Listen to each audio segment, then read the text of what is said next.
Let me ask you this question. And I'm going to start it with a statement. I believe that tour pros are figuring out a feel almost every day, right? Do you think that that's true? Do you think that there are some touring pros that just have one thought that has worked for 100 years, maybe Furyk, right? Something that's just, he has his own way of swinging the club, right? But what are your thoughts on that? Well, I go back to those swing keys. I do think you'll see a player sometimes, play great for 4 or 5 weeks, and then he misses 7 or 8 cuts or whatever.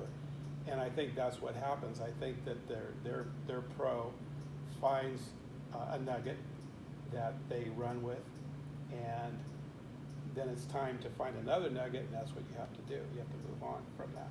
Yeah. So I think that we're always in that quest, but I'm so into everybody having their own golf swing. Yeah. And the reason is I was fortunate to grow up in the 70s and I think that was where I really loved the golf swing, because all the golf swings were so different back then. Yeah, I mean, you had Miller Barber with a flying right elbow. You had Lee Trevino, who set up left and slid through it and cut across it, and then you had Arnold Palmer with a real high finish, and you would go to a driving range on tour back then, and you would be able to say, that's so and so, that's so and so, and that's so and so players. Whereas now you go to a tour range and they all swing the same, because now the positions are. Yeah. So I think when I work with players, I work with young players and good players differently than I do with players who've played a lot. And what I mean by that is that players who've played a lot, they have their own swing.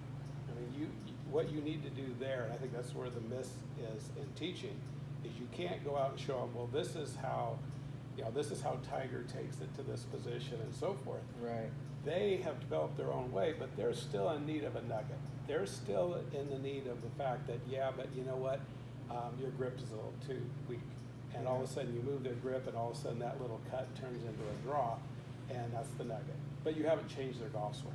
Right. And so I enjoy that. That is fun for me, because everybody's different. I treat everybody different. Now, for a young player, like when I work with Grant Johnson and all the young players that are really heading towards college golf, you teach differently, because at the college level, the coaches are great teachers, and they want their players swinging a certain typical way.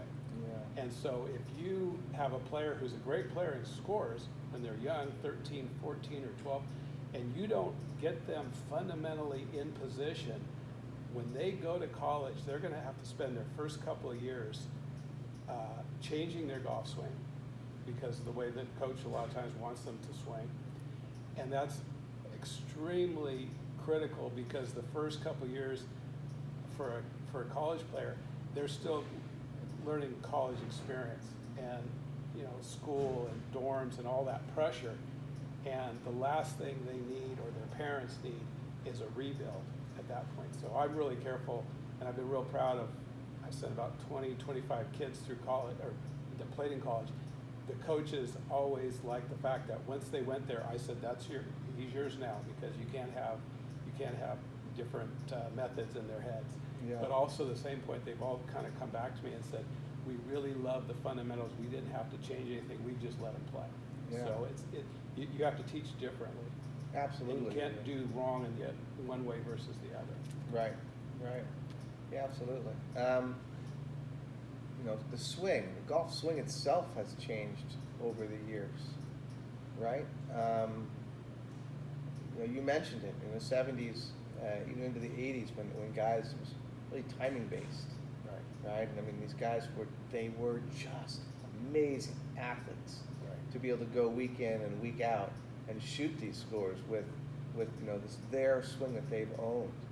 And now we're seeing fitness being such a big part of everything. Hey, I think that's going to be something beneficial that's going to come out of this bad hole that we're in right now today.